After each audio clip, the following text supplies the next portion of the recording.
আসসালামু আলাইকুম মারজানাস ব্লগে আজকে মারজানার হ্যাপি বার্থডে।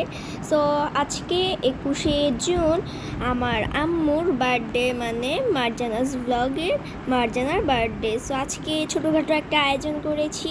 সো আজকে আমার মা অনেক দিনে ইচ্ছে ছিল হচ্ছে ব্ল্যাক ফরেস্ট কেক বানাবে। সো ফার্স্টে হচ্ছে 6টা ডিম নিয়েছে, তারপর যে শুকনো উপকরণ সেটাও করে নিয়েছে, আর হচ্ছে এই যে মোল্ড যেটাতে অয়েল ব্রাশ করে নিয়েছি, তারপর হচ্ছে চকলেট এসেন্স দিয়েছে, তারপর এই যে শুকনো উপকরণগুলো ছিল একটু একটু দিয়েছে। আর আমার আম্মু ভালো করে আস্তে আস্তে করে মেশাতে হবে, যদি জোরে মেশান তাহলে শক্ত হবে কেকটা।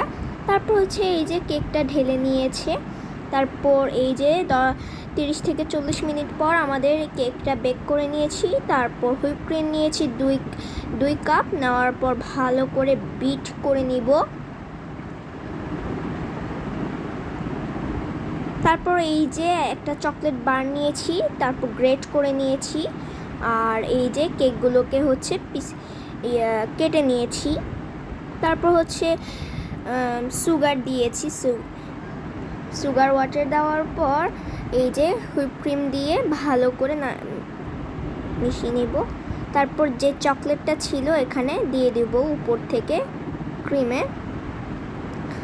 লিটারালি এই কেকটা এতটা মজা ছিল। তারপর হচ্ছে যে কেকটা আরেকটা ছিল সেটা দিলাম, তারপর সুগার সিরাপ দিলাম, তারপর এই যে হুইপ ক্রিম দিলাম, তারপর এই যে সাইড থেকে হুইপ ক্রিম দিব, তারপর হচ্ছে সুন্দর করে এটার সাইজ দিয়ে দিয়েছে। আর আমার মা এভাবে করে চকলেট দিয়ে ডিজাইনটা করছে। তারপর এই যে অফ ক্যামেরাতে আমার মা পুরো ডিজাইন করেছে আর দেখায়নি আমার আম্মু। সো এই যে আমাদের ব্ল্যাক ফরেস্ট কেক কেমন লাগলো অবশ্যই জানাবেন। আর সামনের মাসেই হচ্ছে আমার জন্মদিন, সো শীঘ্রই আমার বার্থডে ব্লগ আসবে। সো তারপর হচ্ছে এই যে এটা ফ্রিজে ঢুকিয়ে দিয়েছে। তারপর এই যে দেখতে পাচ্ছেন আমাদের কেক, আর এই কেকটা দেখতে যেমন সুন্দর হয়েছে, খেতে আরও অসাধারণ হয়েছে পরের দিন খেতে। সো এই যে আমাদের কেক। তারপর এই যে আমরা যেহেতু এই কেকটা রাতেই বানিয়ে ফেলেছিলাম, সো আর উইশ করা হলো না। তারপর পরের দিন আমরা উইশ করেছি। আর হচ্ছে পরের দিন দুপুরবেলা এই যে সাদা পোলাও, তারপর টমেটো স্লাইস, তারপর লেবু, চিকেন ফ্রাই আর হচ্ছে ডিম সিদ্ধ দিয়ে আমি হচ্ছে দুপুরের লাঞ্চ করে নিলাম। দুপুরের লাঞ্চটা খুবই ভালোভাবে কেটে গেল।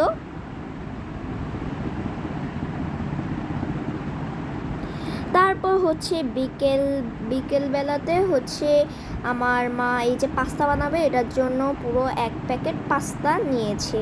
নেওয়ার পর এটা এখন পাস্তাটা সিদ্ধ হতে বসিয়ে দিয়েছে। তারপর গাজর, তারপর চিকেন, টমেটো, ক্যাপসিকাম নিয়েছে। আমাদের এই যে পাস্তা কিন্তু সিদ্ধ হয়ে গিয়েছে, এখন হচ্ছে আমরা পানিটাকে ঝরিয়ে নিয়েছি। তারপর একটা পাতিলে তেল দেওয়ার পর পেঁয়াজ কুচি দিয়ে ভালো করে নাড়াতে থাকবো।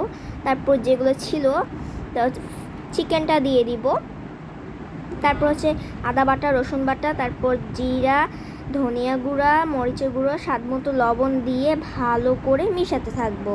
তারপর এই যে পাস্তা মশলা সেটা দিয়ে দিব, আর যে ভেজিটেবলগুলো ছিল সেগুলো দিয়ে দিয়েছি। তারপর ভালো করে মেশাতে থাকবো। তারপর হট টমেটো সস, তারপর সয়া সস দিয়েছি, দেওয়ার পর ভালো করে মেশাতে থাকবো।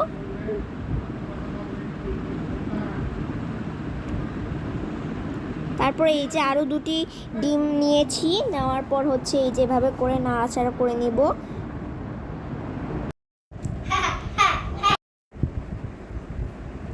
তারপর হচ্ছে যে সিদ্ধ পাস্তাগুলো ছিল আর কি, সো সেটা দিয়ে দিব। তারপর এই যে মিশিয়ে নিচ্ছি। তারপর হচ্ছে এই যে আমার মায়ের এই ছোটোখাটো আয়োজন আর কি, সো এটা অনেক তাড়াহুড়ো করে করা হয়েছে আর কি, সো এটা ছোটো হয়েছে। সো যাই হোক, এই পাস্তাটা অনেক যেমন সহজ বানাতে তেমন খেতেও অসাধারণ ছিল। আমি তো অনেকবার খেয়েছি, বারবার খেতে ইচ্ছে করছিল, পুরো আমি খেয়েই ফেলেছিলাম। সো তারপর হচ্ছে আমার আব্বু আম্মু এসেছে কেক কাটতে। সো তারপর হচ্ছে আমি এসেছি। তারপর এই যে আমার আম্মু কেক কাটছে আর আম্মুকে জানাই হ্যাপি বার্থডে। সো এই যে দেখতে পাচ্ছেন আমাদের ব্ল্যাক ফরেস্ট, তো এর মাধ্যমে আমাদের আজকের ব্লগটি শেষ। আল্লাহ হাফেজ।